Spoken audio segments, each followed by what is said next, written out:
All right. Hello, health heads. Welcome and thank you for checking into this dose of the Healthcare Uprising. I'm your producer in the back, Jeremy Carr, here with your host in the front row, Heather Pierce. Here for the first episode of season 3 of the Healthcare Uprising, by the way. So, on that momentous occasion, what's on the agenda today, Heather? I'm actually really excited because we're kicking off season 3 with a human stories episode with a lovely woman named Carly Walter, who was diagnosed with a rare and aggressive form of breast cancer while pregnant, while she was about 20 weeks pregnant at the time. So, and why I'm excited, not that she went through this, but as we do here on the Uprising, women's health is a very big line or storyline, I think, in the show. So I really like being able to kick it off with something that we're extremely passionate and invested in. So today we're going to hear Carly's story, and I'll leave the details to the actual episode. Yeah, we agreed no spoilers in the open. It is quite the story, man. It's a wild one. Like, I didn't. I had to like force an end to this episode, but we felt like we just wanted to keep on talking forever with this woman. But that being said, without further ado, here is our conversation with Carly Walter, cancer survivor.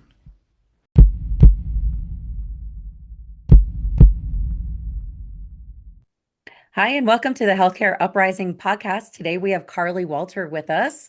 She is going to share her human story around being diagnosed with breast cancer while she was pregnant with her son. Carly, welcome to the show, and thanks for sharing your story with us today.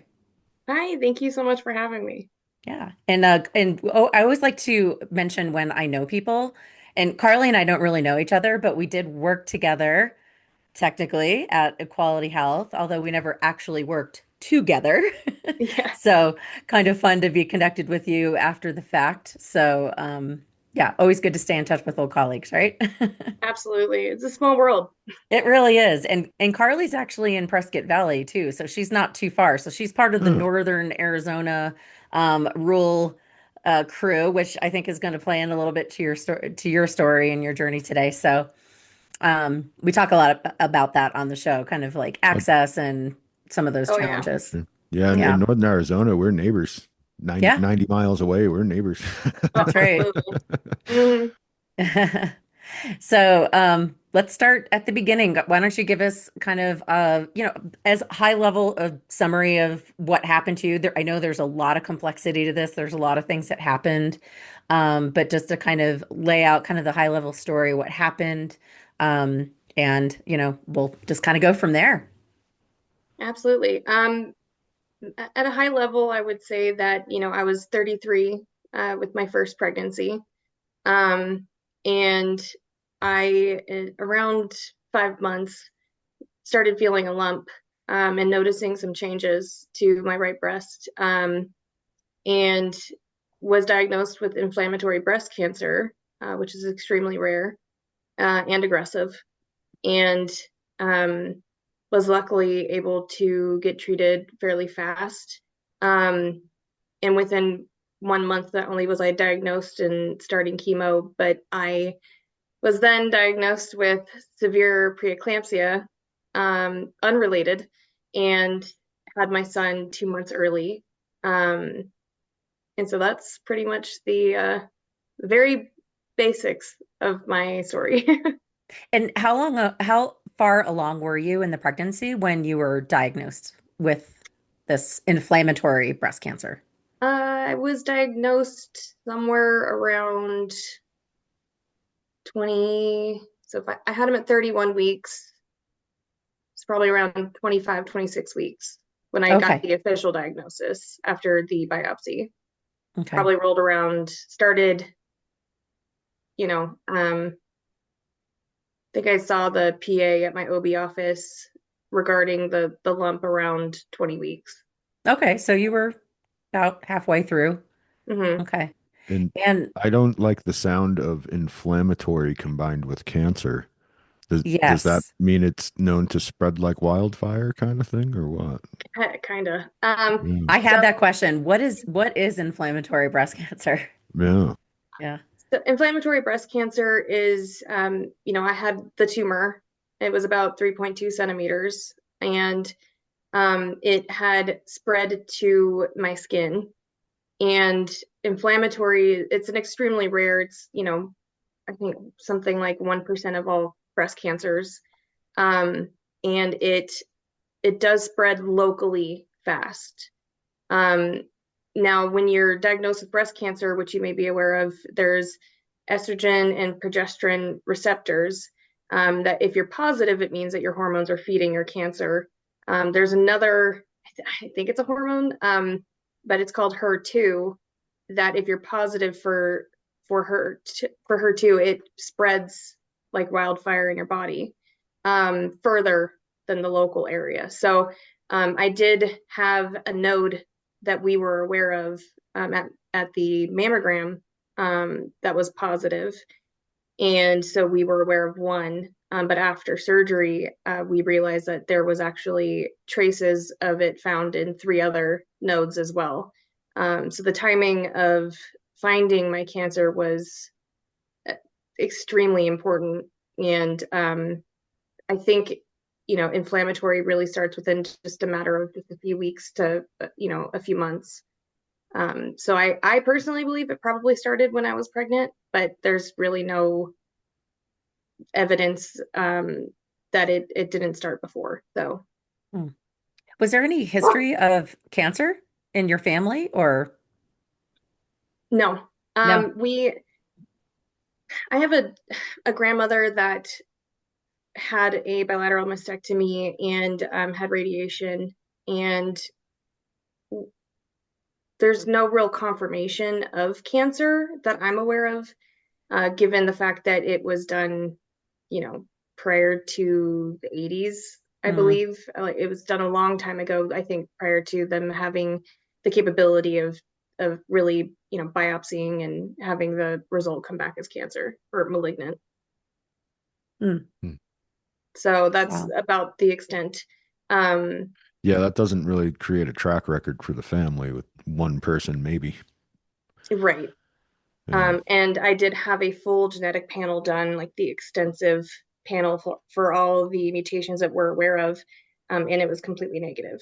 So that Mm, is one of the silver linings is I'm not passing on a mutation to my son. that's great news. Hmm. Oh, Okay. that's great. They can do that test. Yeah, Hmm. no That's kidding. definitely a newer kind of thing right there. Yep. That is. So, okay, so we've kind of like laid the foundation here. So you're halfway through your pregnancy, you get diagnosed with inflammatory breast cancer. Um, what happens? Like you get the diagnosis. I mean, I can't even imagine what is going through your head at this point. And we talked when, when we met previously, I think I had said it's hard enough to just be pregnant, like to go through something like this on top of it. So what did kind of that what did things kind of look like for you at that point? How did things kind of move through the process?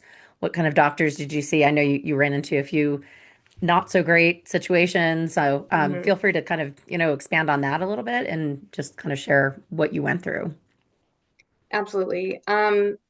I When I saw the PA at my OB office and I brought forth the lump, um, she did feel me for quite a while and then decided I think it's best to check this out because it could possibly be, blocked milk duct or something that's more normal. But she decided to send me in for an ultrasound. And then when I had the mammogram, it was December 20th. Um, and then I had a stat biopsy done a couple of days later. And I had to wait through Christmas for the results. So the entire time I was just praying as hard as I could and holding on to every strand of hope. However, even through the biopsy, just the radiologist pretty much told me over the phone it was cancer, and the biopsy, technicians did the same, and just whatever shred of hope I had, I held on to and prayed for mainly my son, but also to allow me to survive to raise my son. And so the day after Christmas, I got the phone call from my actual OB, who let me know that both the node and the tumor was malignant. And at this point, I didn't know it was inflammatory breast cancer. I just knew I had severe skin thickening. And when I was speaking with my OB over the phone, he had mentioned to me that he's really grateful that I had seen his mid-level for the lump check instead of him, because I am the first in 30 years of his career to have this diagnosis, and he probably would not have sent me in for the scan in the first place. Wow. So, Wow. yeah. So um, you know, complete shock on the phone. Um, Can I immediate, ask a question yeah, to you really quickly, just absolutely. because I think this is important to call out? Um, you mentioned the way that the news was delivered to you and by whom. Oh, That right. to me is like that's a problem, I think. That's not how you deliver news to somebody like this over the phone from a radiologist. Seems like Yeah. that was probably something that should have come from the PA, right? Or the doctor themselves. Did anyone ever explain to you why that happened? Or was it just kind of like, you know, there's a lot of issues we know this comes up all the time, right? Like in just kind of the process, the kind of mishandling, underhandling, whatever you want to call it, of patients, unfortunately. Right. We've been through it myself. I covered it on my own episode about my husband and his accident. So, Yeah. yeah, it happens everywhere, unfortunately. When I went in for the mammogram and I had both the mammogram and the ultrasound, I was unaware of the node until the ultrasound was complete. And I had a tech in the room that had done the ultrasound, and I had the radiologist call in over the phone. And so it was the tech and I in the room, and she told me that without diagnosing me, said you need a stat biopsy, and you need um, to understand that you're probably going to be induced early, and that you're going to start treatment immediately. Um, Okay. and little me was in there thinking it was just something normal, something pregnancy related. I had never been pregnant before, like didn't know that this was concerning. And so it was I immediate shock. I didn't know what to do. Um, I asked the tech if she can give me a hug and Mm. help me, you know, figure out where to go from here. Um, she was extremely kind, gave me the hug and told me to head over to my OB office and get the stat biopsy request and to hand deliver it back to her so she herself can load it into the system so I can schedule as soon as possible. So I was really blessed, but I should not have been driving in shock. I will tell you that. It was only about a mile or two down the road, thankfully. Um, but I was in a daze. I didn't know what else to do. You know, I think by the time I got back and brought her that paperwork, I can't remember, but I believe I asked my chosen mother to come pick me up because I didn't think I could get on the highway to get back to my house. I Um, don't blame you. I mean, I feel like Oh, this is the yeah. kind of thing that you want to have somebody with you mhm, and supporting you, like a loved one, right? Like your spouse mhm. or a mom. Ugh, yeah, I just rubbed me the wrong way when you told me that. And grateful, right, that the radiation Right. or radiologist was kind and loving and all that, but it doesn't seem like that's how that kind of news should have been delivered, Yeah, regardless. it was a little rough. I wouldn't recommend it. No, If I had any kind of inclination that it would be this concerning, I would have brought somebody with me and would right. have been more mentally prepared. Yeah. Um, and so, when even hearing from my OB who expressed the fact that he most likely would not have sent me in for the scan in the first place is a huge red flag to me. Not to him as a doctor, but just not aware of the changes that are happening in the healthcare today, with Yeah. The all of the standard women getting protocols. pregnant, right? Getting pregnant later in their 30s and their 40s. And that's kind of what I want to be an advocate for is, spread the awareness that pregnancy, cancer while pregnant is becoming more common. and also within the first year of postpartum, because even doctors aren't fully aware of it. And actually, these women are being like their cancer is being caught late, too Mm. late. And that was really, really hard for me. I was trying to find some hope online that everything can be okay, that, a support group, but it was more um, anxiety inducing and just extremely sad stories out there that I had to remove myself, um, so I can hold on to any shred of hope that I had. Yeah, I think you mentioned you joined some kind of Facebook group. Hmm. Yeah, which is, I mean, hopefully would be helpful, but if you're hearing these kind of more, sad stories, Dismal. negative outcomes, like that's gonna, uh, What I could see how what that could kind of kind of crush you. what kind of statistics are we talking about there with the increase in the cancer rate? Is this something that just was going unrecognized, or this is really something? I mean, I mean, did they not more to your point, I guess. Uh, is it common for them to not even scan pregnant women for cancer because they're so focused on the pregnancy kind of thing? Like, I never was, I can Yeah, tell it's you. not like, it's not common. yeah. It would be, a diagnostic screening versus a um, like an annual regular screening. So the only reason why I was sent for a mammogram in the first place, it was technically just an ultrasound. It was the radiology office that said since I was over 30, they wanted to switch it to a mammogram. Um, and but they wouldn't they don't test it regularly. It usually it's, mastitis or a blocked, milk duct or maybe a fibroid. Um, and so given the fact that, most of the time that's what it is, they don't send you in for a test, even if Mm. you feel like there's something wrong. And that's another piece that was complicated for me. One, I had never been pregnant. I thankfully had very little side effects from pregnancy, so I was, very pleased with that. However, um, I didn't realize any of the signs and symptoms of having cancer.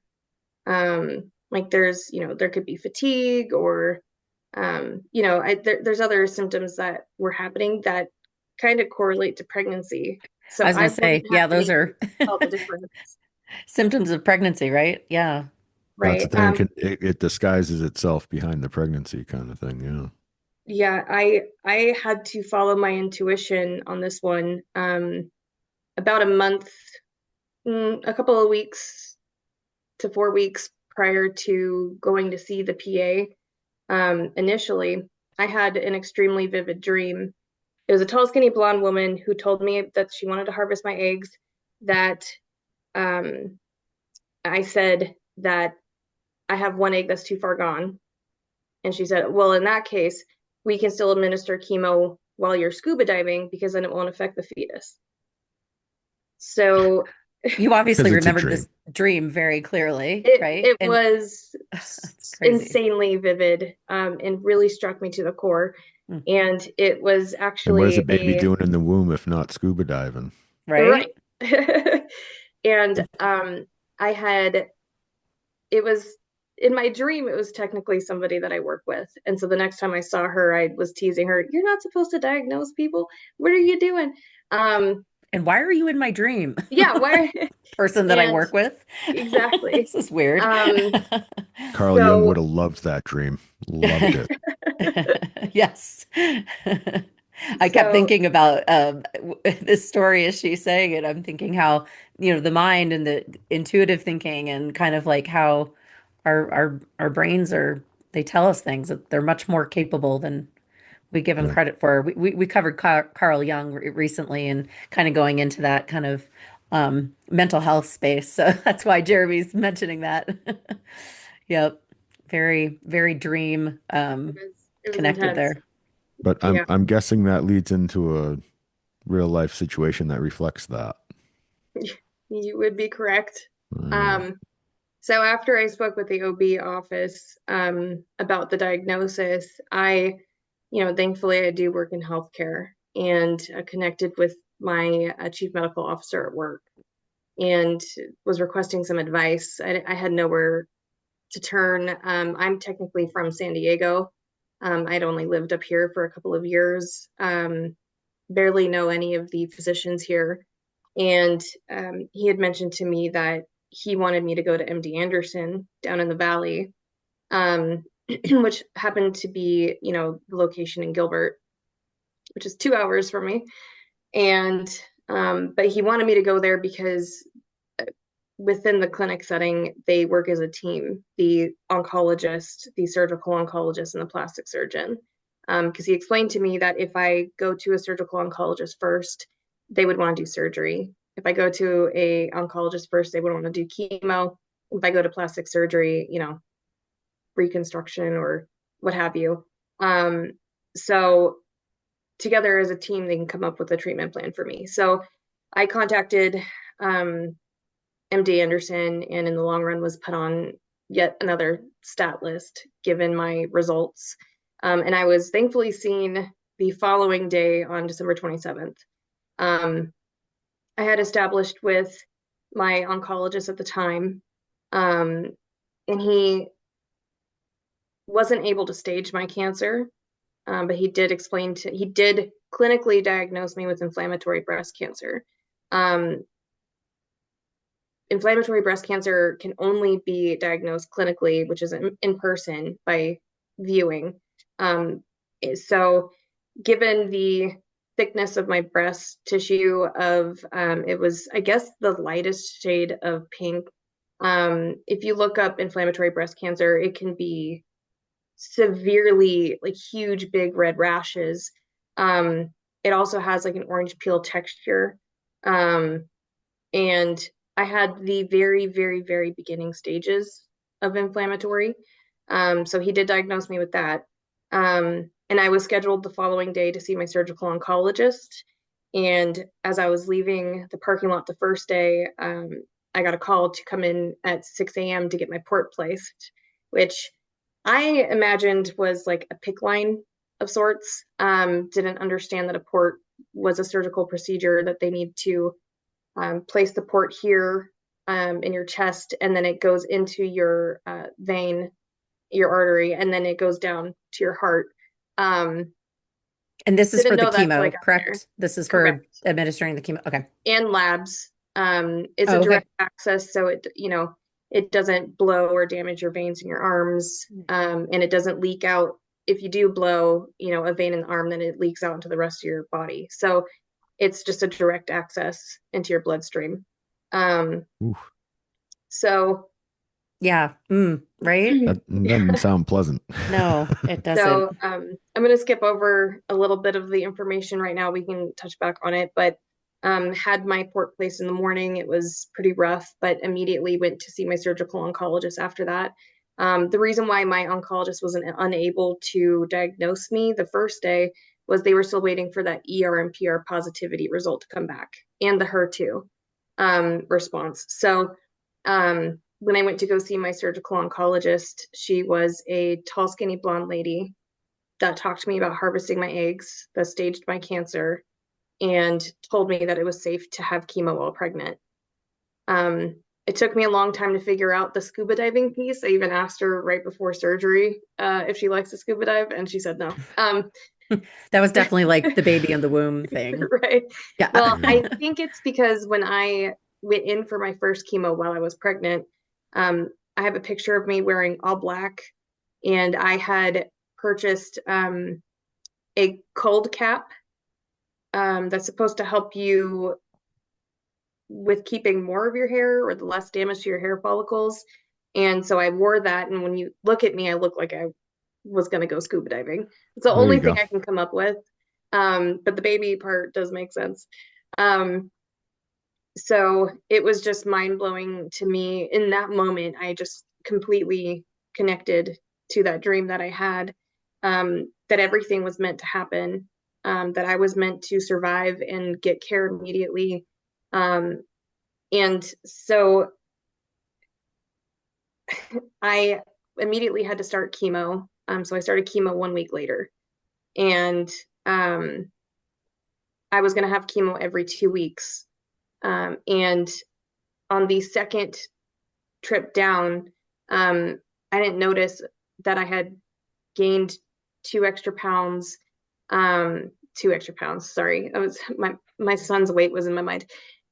10 pounds of water weight. I was extremely poofy. We did realize that. And I was checking in for my doctor visit prior to infusion, and my blood pressure was 140/90, which I'm religiously low. Um, so I asked to have it checked again, and they checked it about 2 or 3 more times on the machine, and it kept going higher and higher. And being in healthcare and probably in denial, I demanded them to take it manually because I thought that it was their machine and that they needed to get it calibrated. You're like, this thing can't be right. There's no way. And so it was even higher when it was taken manually. It was like 157 over, Oh, wow. So something was 95. going on, Yeah. obviously. Yeah. And I looked at my nurse and I said, this is indicative of preeclampsia, isn't it? And she Mm. said, I think so. I was like, okay. So she walked me across the street to the OB triage, and um, then I had my son later. Well, I guess technically the early next morning. Oh, Um, wow. From that moment, that was how yeah, quickly. yeah. Okay. I went down for chemo and I came back with a baby. Was it Um, because of the Oh, preeclampsia that they were like this, or is it kind of just a combination of everything? so the preeclampsia was not due to the cancer. Um, my spiritual belief is my son saved me from my cancer because I was not established with a provider. Um, I had I was kind of in the works of finding one, but dragging my feet, thinking I was a healthy 33-year-old. And I also believe that the cancer turned around and saved my son and I. I wouldn't have been down exactly where I needed to be on the exact day I needed to have it done if it wasn't for the cancer. Living in rural Prescott mm, Valley, I probably it.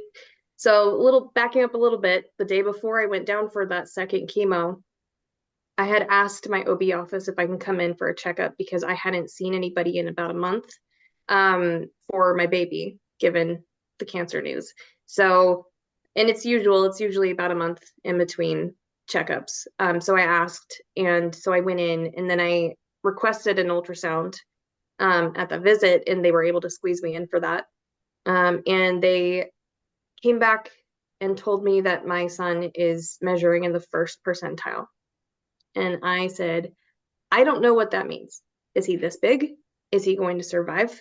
What does that mean to me? I can't handle any more news right now. And how many weeks along were you at that point?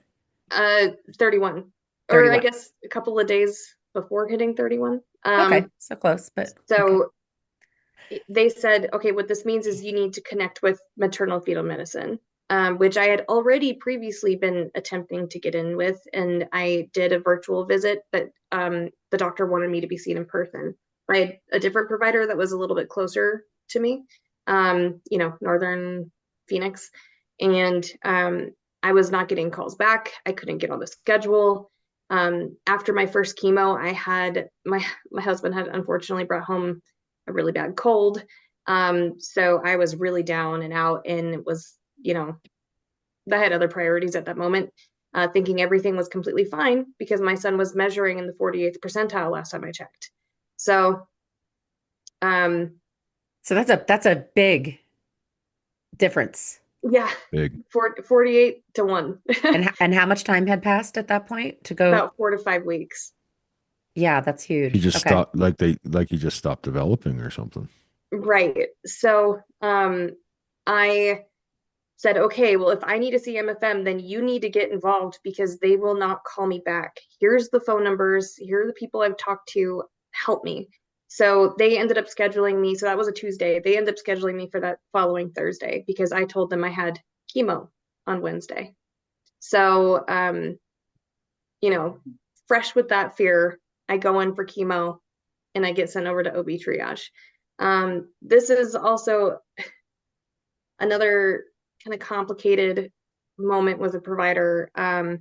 Was at OB triage, which again, I'm 2 hours away from home. Um, the nurse was very kind and everything. However, my blood pressure kept going higher and higher. And they kept giving me the same blood pressure medication, which in healthcare, sometimes not everybody reacts the same to every blood pressure medication. So I was a little frustrated that that's the only medication they were attempting to use. I don't know if it had anything to do with my pregnancy, but it wasn't working. And I kept asking, do I need to get my husband, like my fiance here? I don't know what to do. Should I call him and have him head down the hill because it's 2 hours to get here? And she's like, no, no, no, not yet. Everything's fine. And what I learned was that at the hospital in Gilbert was that they don't deliver before 32 weeks. And I was like dead on or one day past 31. So he was trying to call to get maternal fetal medicine there, to get all of the, necessities that I would need and my son would need to the hospital there in case something were to happen. And I was like, okay, so I'm just laying there stressing out, decide to call my fiance anyway and say, hey, head down the hill. Might be a Just good start heading idea. this way. If Yeah. you need to turn Yeah. around, then so be it. But just I think we're having a baby. And thankfully my chosen mother was with me the whole time, so I wasn't by myself. Oh, that's um, good. I was going to yeah, ask that. Like, yeah. please tell me you weren't alone. No, I was Okay. not alone. Thankfully, I had the one person I wanted to be with me in this moment, aside from my fiance. So um, I had the charge nurse come in when my nurse, I don't know, was on phone calls or took a break or whatever it was that she was doing. And she said, "You want to go to Banner Desert?" And I said, "Why?" And she said, "Because they're a level 3 NICU in a high risk OB hospital who are set up for your needs." And I was like, then yeah, why am I not going to Banner Desert Get me right there. now? Or like, what do you do at that point, actually? I'm sure that's the next part of the story. Right. So the nurse came back, my original nurse, and I said, "Hey, I just talked to the charge nurse, mentioned Banner Desert, and then I should probably be transferred." She goes, "Oh, no, no, no, we'll get everything you need here." And that stressed me out even more. Why wouldn't you want me to go to where they're set up for my needs? Hmm. And why are you demanding that I need to stay here? Yeah, go to the best place for the treatment you need. We Yeah, that did an doesn't make episode on that sense. recently. Was that Yes, we Dr. did. Kumar? Yeah. Yeah, like go to That's, they should want to send you to the people who do this all the time. and clearly somebody already had But suggested that would this, only make right? sense. Yeah, probably her boss. Yeah. So, um, okay. So yeah, what it was happened? odd. My blood pressure ended up getting up to, I think it said something like 188 over Oh my gosh. 100. Um, That's really high. and so it was decided that I would go to Banner Desert. I did make the request, but if I'm not stable enough to transfer, I guess they won't do it. So And they transported you, correct? yes. Okay. So I was transported. They were about to fly me. Oh, Um, wow. but and it was, thankfully about 10 to 15 minutes down the road. Oh, it Yeah, I was was that gonna say close. it's not that far. Okay, Right, I didn't know. right, I don't know how close the banner hospitals are to one another. right. So, um, I did go in ambulance, and my chosen mother followed me. And it was a much better experience when I was there. We tried different blood pressure medications. Um, really thoroughly enjoyed the nurse that I had. Her name was Kat. I want to give her big props. Also, big props to Carly, who was my original oncology nurse that took me over to OB triage. But Yay for the went with nurses. Kat. It's Yeah, always the Yep. like I have a nurses, man. list that Always the nurse. we'll just go through at the end. We love Um, the nurses. so when I was there, every time Kat left the room, um, my son would desat. So it got to a point that I was like, every time you leave, this happens every time. So she ended up staying in the room and sending out other nurses to look after her other Bringing all patients. the good energy, Yeah. apparently. What Yeah. is Um, DSAP? his oxygen levels would tank. Oh, okay. Mhm. I ended up later in the evening started having small contractions. I don't know if it Oh, was due to all the stress that I was under or if it was going to happen anyway. I'm not quite sure about that, but it got to a point of we couldn't get the my blood pressure down, even with other medications.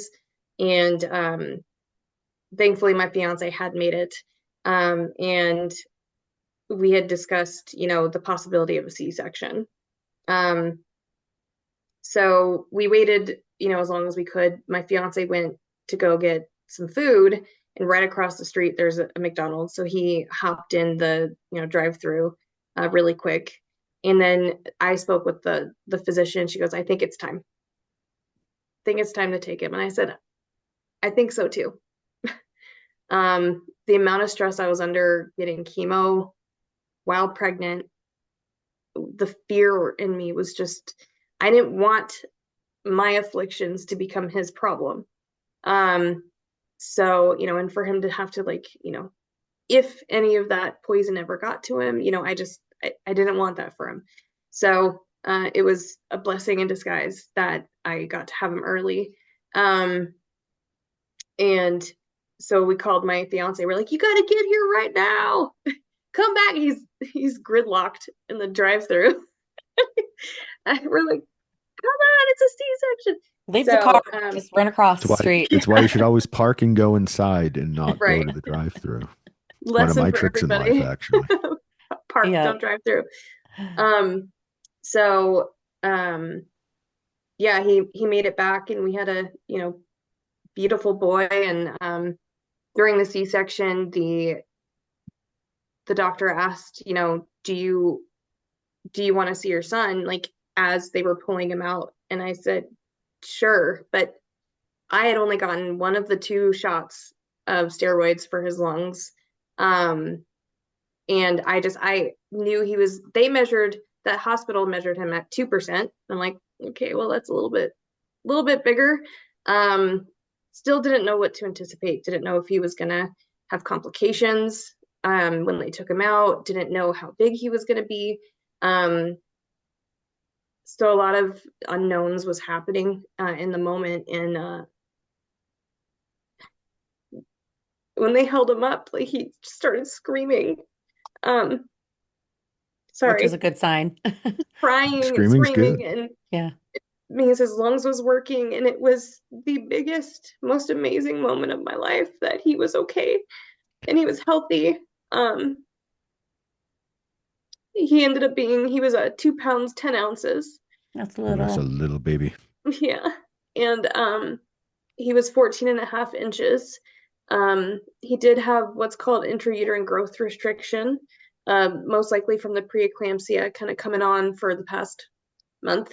Um, and He was just a feeder grower. So the entire time, we spent 5 weeks at the NICU. We thankfully were able to get an apartment style room at the Ronald McDonald House on campus. Oh, And cool. we moved there for 5 weeks. My son was released at 36 weeks, which is pretty much the first week that they can release the babies because they learn how to swallow and, Oh, okay. certain things that are required, before release. Otherwise, they tell you, expect to be released at due date. So he was Wow. pretty quick. Um, and there's And two you're different. going under chemo, I'm assuming, at this point too, Oh right? yeah, I So um I had 1 week off, to heal like from post surgery. C-section, post Yeah, delivery. Okay. so I had 1 week, and then the nice thing was that I was, you know, 10 to 15 minutes away from MD Anderson where I was getting care. So I didn't have to drive 2 hours for chemo. So that I was was going to ask that. thing. I think I had 2 rounds uh, Okay. while we were there. Um, and I had one round the day that he was released.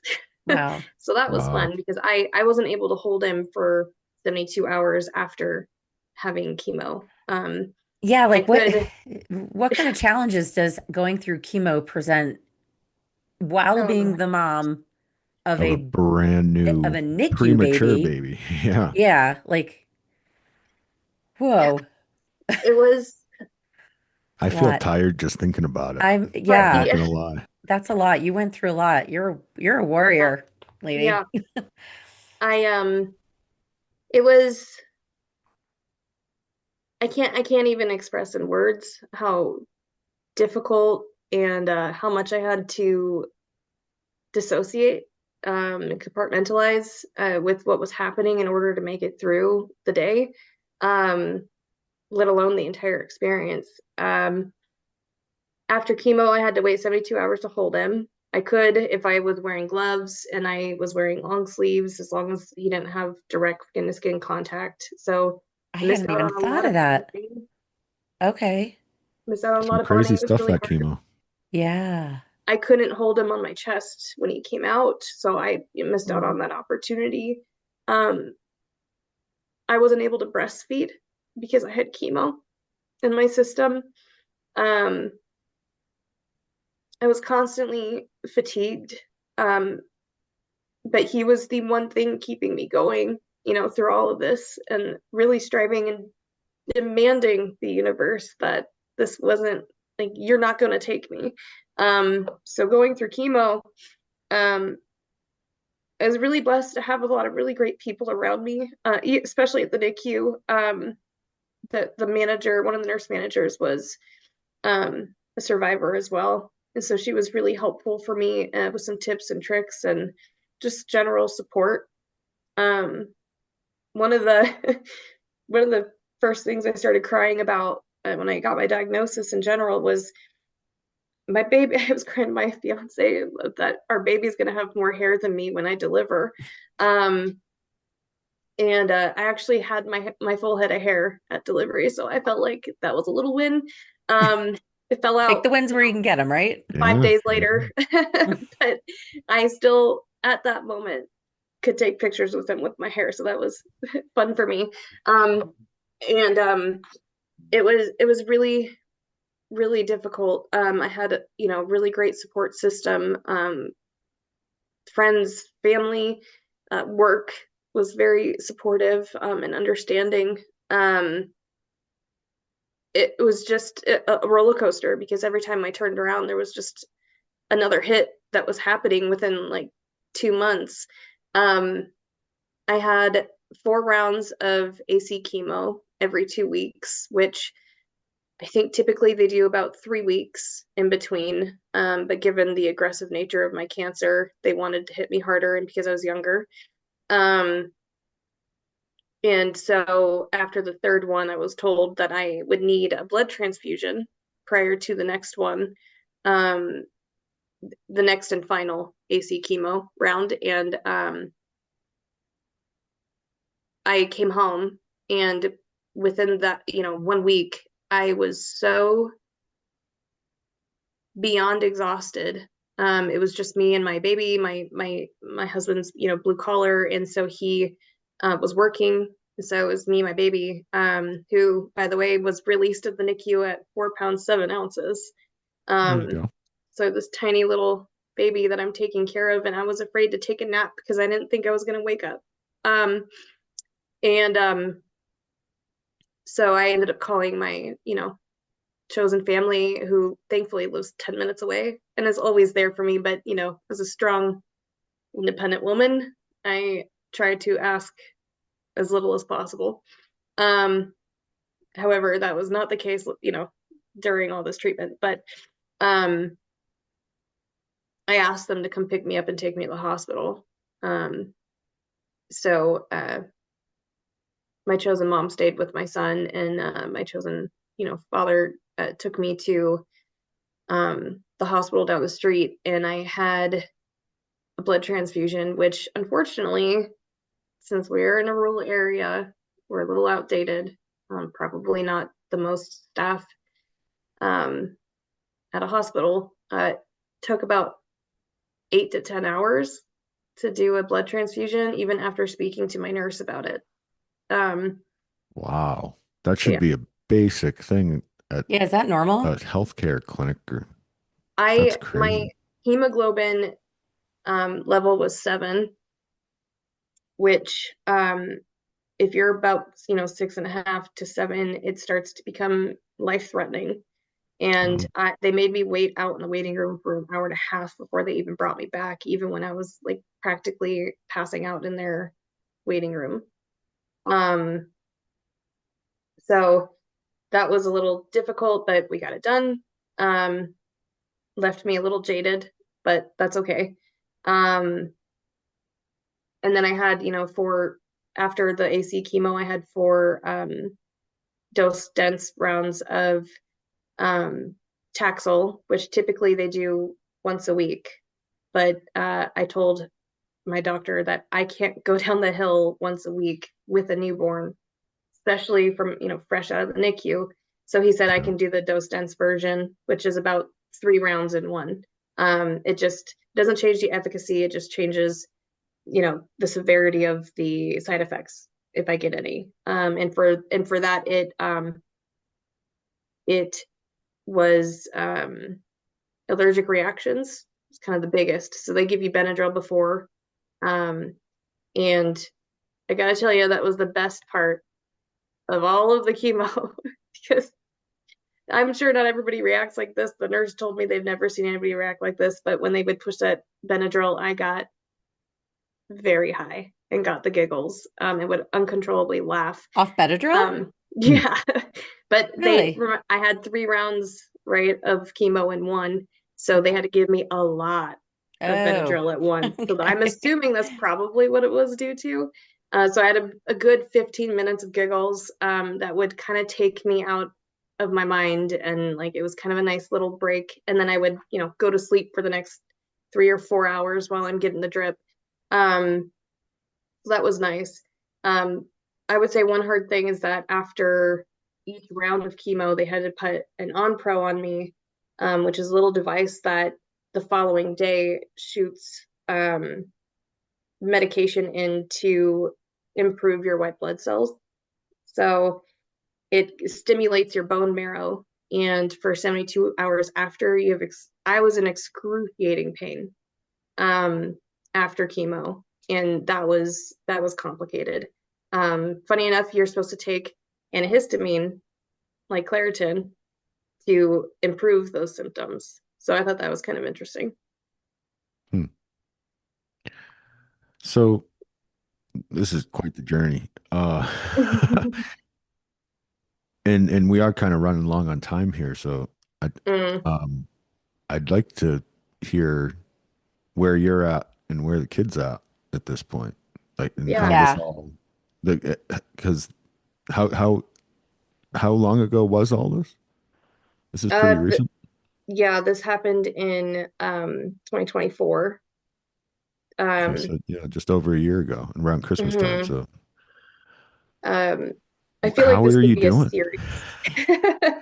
Yeah. Um, I know Oh, I feel like we should be doing a two-parter or something here, I but know, right? There's so much to this. um Yeah. and And how long how did you did go through chemo, though, too? That's yeah, my other question. How long did it actually? I started January 3rd, Okay. and ended April 19th.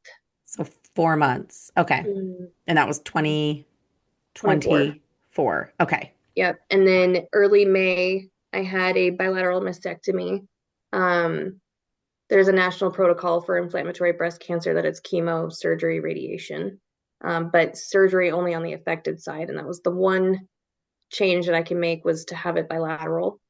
Um, I also had a 20-inch vein graft from my thigh to redirect blood flow for my lymph system to try to prevent lymphedema, which ultimately didn't really work.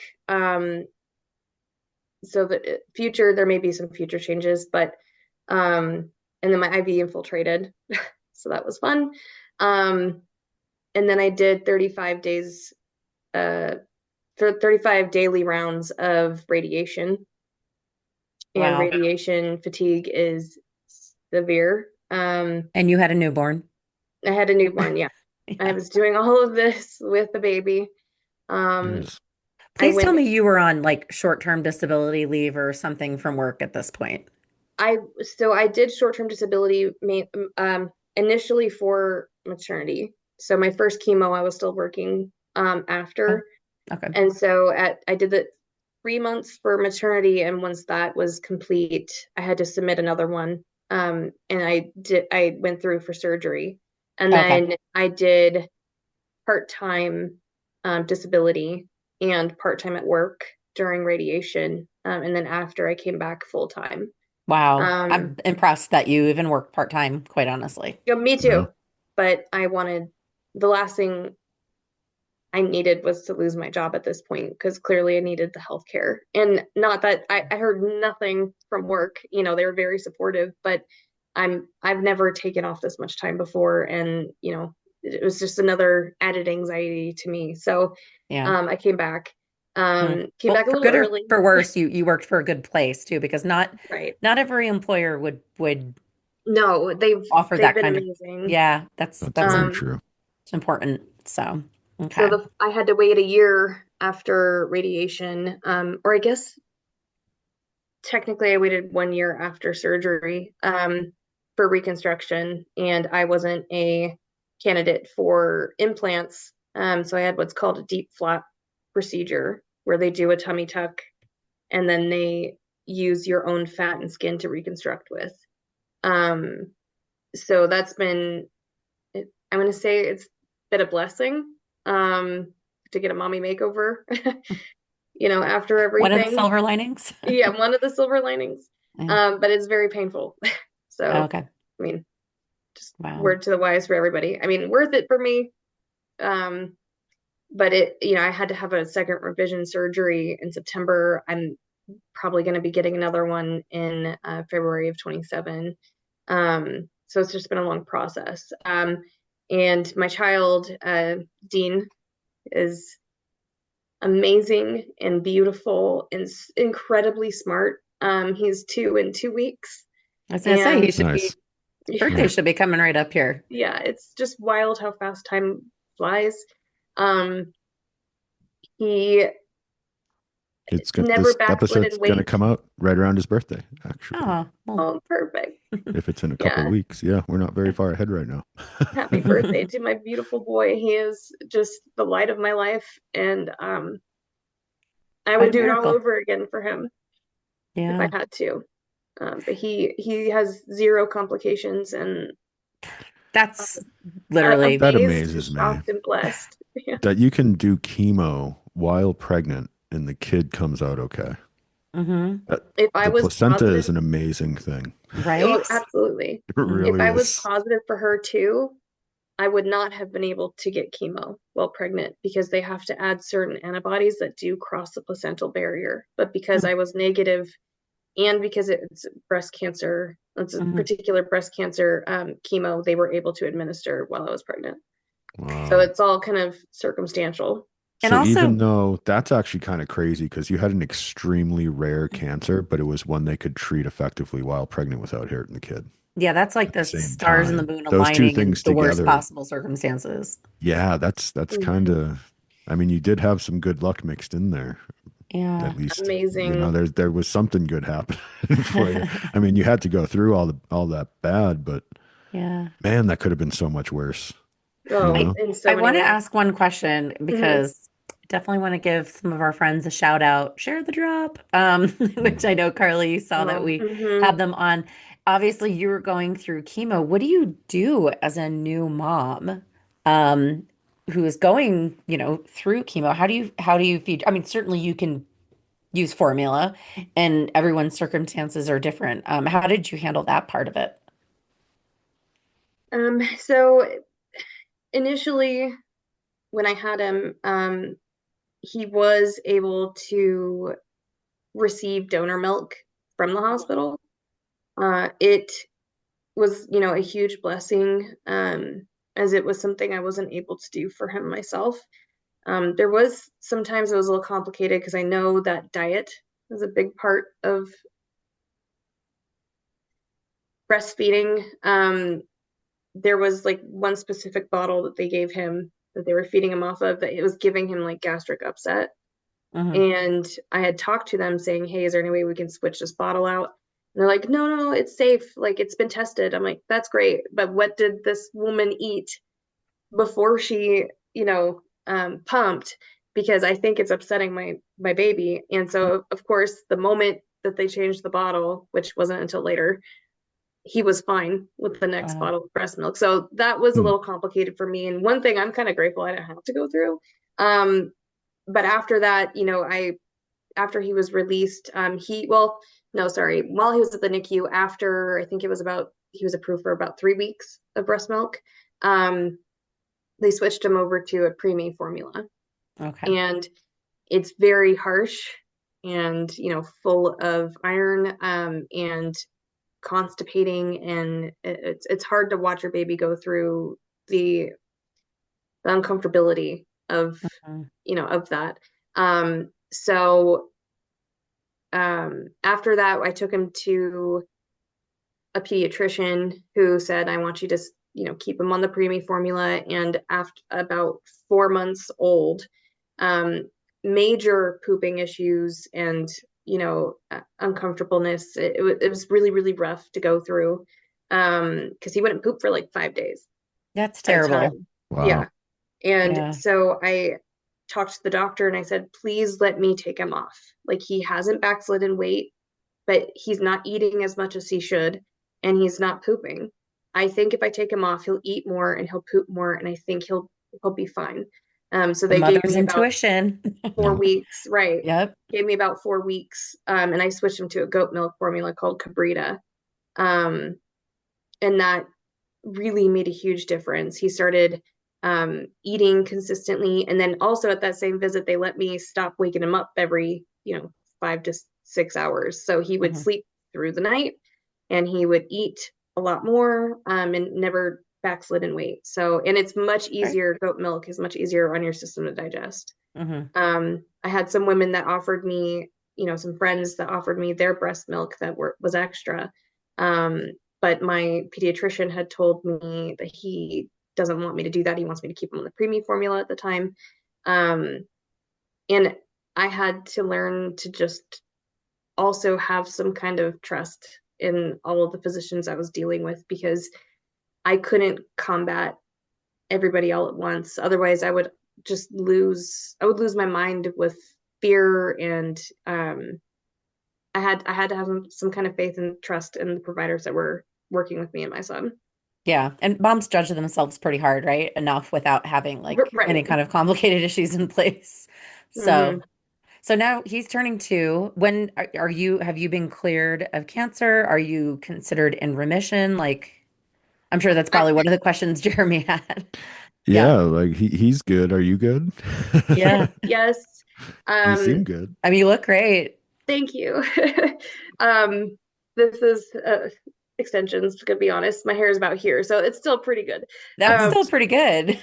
yeah. Yeah. Um, I so with inflammatory breast cancer, aside from it possibly moving to, your lungs or your liver as normal, inflammatory can spread to bones or your brain. And um, with my kind of cancer, because I was HER2 negative, ERPR positive, it typically spreads to your bones first. And I had I think it was during radiation or after radiation, I had a nuke med bone scan. I've had another one since, but and I had a brain MRI, and both were negative. Had to fight with insurance to get a Of PET scan, course. um, which would have really been the true indicator. And for a year and a half, I wasn't approved. Had to continue getting, CT scans or nuke med scans. And recently, a couple months ago, I was approved after a peer-to-peer, instead of the fact that I had inflammatory breast cancer at a young age, not being enough. So had the PET scan done, and that was negative as well. So I'm on That's great. 2 years of oral chemo adjacent medication to prevent recurrence, which is exhausting, and 10 years of monthly Lupron shots and letrozole, to put me into Wow. menopause. Wow, 10 years. Yeah, this is like a whole other thing. Wow. It's such a never ending, it Yeah. seems. No, Wow. So, yeah. I mean, and this isn't even the full story. So yeah, if I you know ever there's a want me lot back more. for more, like you're welcome. I will come back on. But Yeah, the whole forced long menopause thing story, I'm is, okay. yeah, is like another, yeah, that's an That's interesting something we topic I'd should love to get cover into. specifically at some point. Yeah. Yeah, we might need to bring you back, Carly, to talk about that piece. No, absolutely. It's terrible. Menopause Um, is kind of our thing around here. It is kind of oh our thing yeah. around here. Yeah, we talk about it a lot. So, anyway, I don't know. I guess you like to talk about the things that are affecting your life. So in my Yeah. case, menopause. Yeah. Well, maybe we can get a more, industry side with a doctor or something talking about inducing menopause, and then we can bring them back for some And kind have of round Carly come table back. or Yeah, I something. love that idea. Oh, that would be Yeah. good. Yeah, I Yeah. would absolutely do that. We love It's bringing our guests back. Well, Yeah. I mean, terrible. like, I'm happy you seem to be doing well. Um, you know, your child is healthy, which is amazing. Like after everything. That's really Um, the best part, in the end, right. is the baby actually came out okay after all that. Oh, Yeah. Because you were big enough to fight your changed my own life. fight. That baby's just at the mercy of the situation. Exactly. I don't know what I would have done if something happened in the Mm, middle of all of this. wow. Um, I never slipped into depression. Um, I slipped into my stubborn nature and leaned on faith. Um, and I just demanded that everything was going to be okay. Told Yeah. the universe it wasn't going to happen. It's what you call fighting the good fight right there. Yeah. Yeah, Yeah. and That's all you there can was do. hard Mind days. over matter, right? Too. I mean, I Yeah. think Exactly. it's that kind of Yeah. the attitude and your, kind of perspective on things that you can bring into any kind of difficult situation, right? Is Absolutely. the way you think about it and the way you act about it and can change the way that the actual, you know, situation goes, I think. Yeah, I think the I'm a world believer in kind of that. prepped me prior to this. Yeah. Had some, past traumas of my own that I think my body and my mind kind of knew a way through it. Hmm. Was it the healthiest of ways? I'm not sure. Gallows Right. humor was definitely on top. Um, but I made it work. When I established with my oncologist up here in Prescott Valley, I think he has a closed panel. I think I was really lucky to get in with him. He's fantastic. He spent an hour and a half with me the first time I met him, and he told me that he can't believe how strong I am and that he thought he was walking into a train wreck given the way that my med rec read. On paper. Um, yeah. Yeah, I bet. Yeah. And so He's I like, think I wait, you started can crying walk? like, Right. Yeah. Oh, Wow. Well, that's that's it's awesome, a man. amazing. wild trip. I'm glad to hear that story. Yeah. Well, let's end on a good note. And I know we've gone a little long on this one. We tend to do that on the human stories. It's just hard to, you know, it's hard to Yeah. stop talking about these things, right? Yeah. Because You don't it's want to just, limit it. yeah, Too and many this is details. yeah, this is definitely a complex story. So, Hmm. anyhow, well, happy birthday to an almost happy birthday to Thank It'll your be about right son. by when this episode comes out. It's coming out like Yeah. 2 weeks from today. So, Yeah. Yeah. I would as of recording. if you could hear my cowbell that I would shake around, we can't because of the headphones and all you. that. I've tried it before, it didn't work. I'd ring it for him, and for All right. you for that matter too, Carly. Yeah, there So you go. I'm so glad that Lauren introduced us and you're willing to come on and share this because this is a very scary thing to go through, and you are here to tell the tale. You have lived to tell the tale, and hopefully go on to have a very long, happy, healthy life. So. Hmm. Um, yeah. So I there you just want to go. make sure women advocate for themselves, regardless of what the Yeah, system tells them. there you go. Pay Yep. Always out of pocket if you have to. Yep. fight the good fight. Yeah. Yeah. Yep. That's a good piece of advice I think to leave all of our listeners with. So advocate, advocate, advocate, advocate. We say this all the time. Hmm. 100%. Speak up for yourself. Piss people off if you have to. It's okay. Yeah. We give you permission. Right, exactly. Yeah.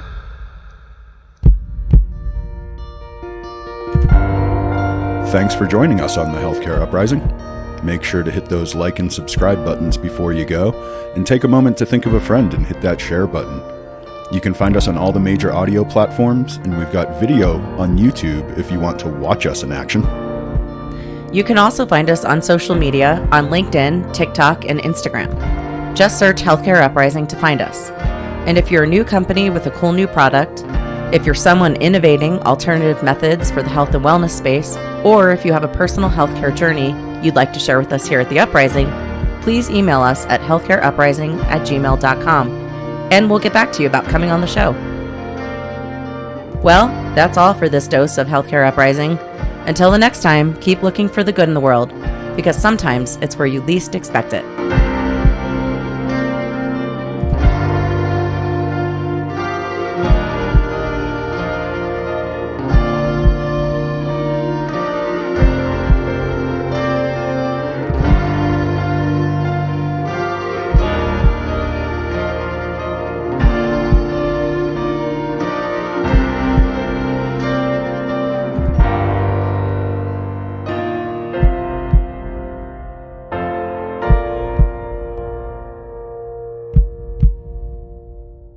We are not doctors and we don't play one on TV. If you need medical advice, consult with your physician or a healthcare professional. This has been a Shut Up production. Shut up!